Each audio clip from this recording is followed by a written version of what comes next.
Hey guys, I know that it's not Monday, and so this From the Notebook is technically a day late, but we did our live stream of Days of Blood in the Starlight by Laini Taylor last night, so I didn't want to hit you guys twice with a video in one day this time around, so I also put this off.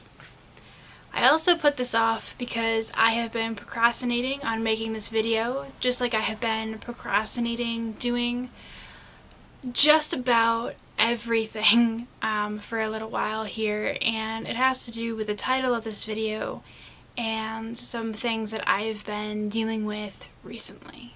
I really considered not making this video because I've grown up in a culture where you don't kind of talk about this kind of stuff. A lot of the people around me take the tact of, well, you know, just smile or work through it, and you'll be fine, and everything will be fine, and you just have to get through it. And I think that I know now that that is not always very helpful or even possible, but I still have it in my head that if I don't try to smile through what I'm feeling or just like let it go, then there's something that I'm not doing right, and sometimes there's nothing you can do, but I have a really hard time admitting that.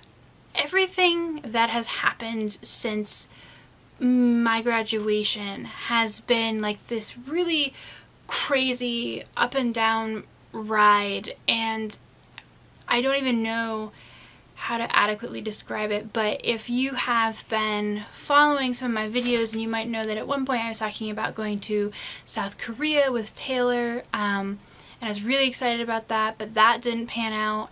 And then I am to be moving in with Michaela and Taylor in the fall, but the date that I thought and all these plans that I had got pushed back because of a discussion that I had with my parents, and just also the amount that I have been working and what I have been asked to do while working, which is more heavy-duty waitressing than a normal person might, and the fact that I work at my family's business, so it's just not a job to me, it's also like my family, my legacy, my honor kind of thing.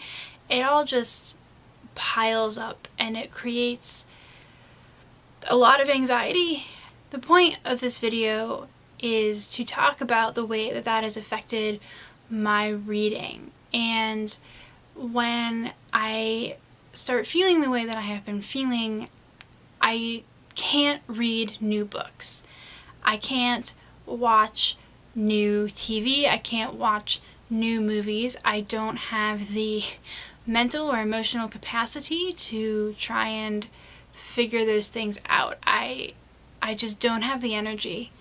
And so what I have been doing very recently is rereading a lot of stuff, and I have a certain like set of books that I always return to, and certain TV shows and movies that I always return to when I can't handle my anxiety or my depression anymore, and I just need to go back to something that I know will make me feel happier, will make me feel better. So that's kind of what this video is about, because rereading a bunch of stuff doesn't generate a lot of new content for the blog, because I have reviewed most of these, or at least talked about most of these before, and I also tend to really lean on TV when I am like this because it's easier. For some reason, reading takes more out of me than watching TV, and so I also watch more TV. So one of the things that I have reread recently, and this was half because of why I'm feeling and half because of the fact that Empire of Storms comes out soon, is all of my Sarah J. Maas books. I reread A Court of Mist and Fury, which I have reviewed on the blog, and because that book is amazing and you should definitely check out my review of that. And then I also went back and I reread Heir of Fire by Sarah J. Maas, which is the third book, and I Didn't like that one as much when it first came out, I think because I was still reeling from the Celaena and Chaol debacle, but I reread it and really gave it its due, and now I like it a lot more. I like the build of romance, as we know there. And then I also did reread the parts that I like from Queen of Shadows. This may be an unpopular opinion, but I am not a fan of Manon and the Blackbeaks and that whole storyline that's been built into these books. So I tend to skim those parts when I first read the books to really focus on the Celaena or Aelin parts.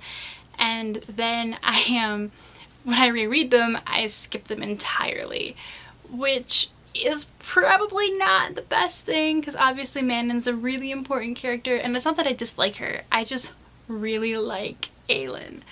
So, I don't know, that's what I do there.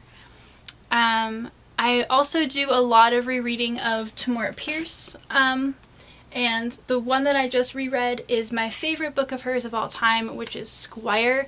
That is the 3rd book in the Protector of the Small series, which I have talked about before, and it is my favorite book of that series. I don't know what it is about that book necessarily. I think that it's like Raoul and Kel make me really happy. Raoul is her Night Master when she's a squire, and he's one of also my favorite characters from the Alana series, which was the 1st series. And the two of them together, you know, laying down the law is just really fun. I usually follow that up with a reread of Lady Night, but I have not done that yet, because I also have been trying to do book club stuff and Betwixt the Book stuff and just, you know, Pop Sugar Challenge stuff, and it's really putting the challenge in challenge.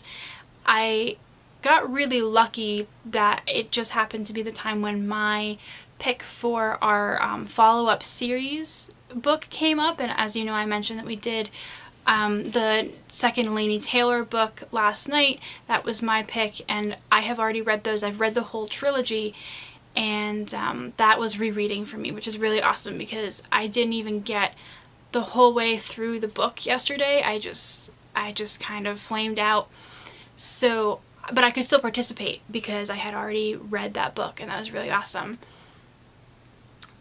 In terms of TV, I have several different TV obsessions that I go back to, and one of them is Veronica Mars, which I think I rewatch at least once a summer. That's just a habit I have formed now because I really, really, really love Veronica Mars. Now I can add the movie on, of which I was a Kickstarter supporter, so that was really awesome. I also rewatched time and again Gilmore Girls. This is a new thing for me as of literally last year. Somebody got me into it, and now I can't stop watching it. Gilmore Girls is amazing, and the fact that I got into it right when the revival is coming back to Netflix makes me the happiest person in the world.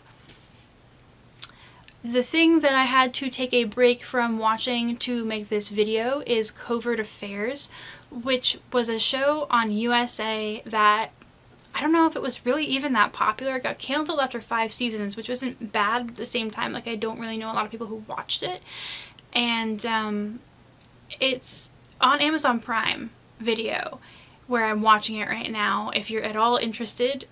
And it's about Annie Walker, who becomes a spy for the CIA. And I don't even know what it is about the show that keeps me watching. I literally have no answers for you, but I am on season 5, and I think I started rewatching this show a couple of, like, not even a week ago. I'm not watching every episode. I fast forward through a bunch of them. I only watch certain parts with certain characters that I like, but just to give you a nutshell of, like, where the only place my energy has been able to go. Like I said, I'm not really a fan of talking about all of this stuff, but I've just been facing a lot of things lately, and just, like, people who I consider friends, like, guilt-tripping me into, you know, things that I have no control over, and, you know, just being here and trying to remain a functional family member and a functional employee at the same time, and dealing with so many people every night. And every night as a waitress, when you're the only waitress in the dining room for the most part, you have to just be on. There is no off switch. You don't get to say, you know, I'm having a bad day, I can't smile today, because, you know, you make your money in tips. And plus, like I said, it's my family's place, so there's a lot riding on the way that I conduct myself. And as a family employee, even on off days, I don't get to say, you know, I don't feel well today. That, like, some allowances can be made for that. It's not, you know, my parents aren't like terrible about that, but we are the main staff, so you don't get a chance to take care of yourself, which is, you know, what a lot of people have been saying to me, is you gotta have to take care of yourself, and I don't really have that option. So rereading and rewatching TV shows is one of the ways that I build a little bit more of myself back up, and those are some of the things that I've been reading, and why there aren't a lot of reviews coming from me right now, unless I choose to review something old that I've read a bunch of times, because I can't right now. I don't have the mental capacity, and I wouldn't want to do a disservice to a book by reviewing it or reading it when I'm not in the mood. So that's where I'm at right now, and I thank you for listening to this and putting up with me, and we will see what I read next. I really hope that I get back into listening or reading new things, because it is exciting. And I know that in terms of like me and Michaela, I tend to be the really bubbly one, and just not feeling that right now. So yeah. Thanks guys. I'll be back next Monday with my August wrap up, and we will really see how I did this month. So thanks guys. Bye.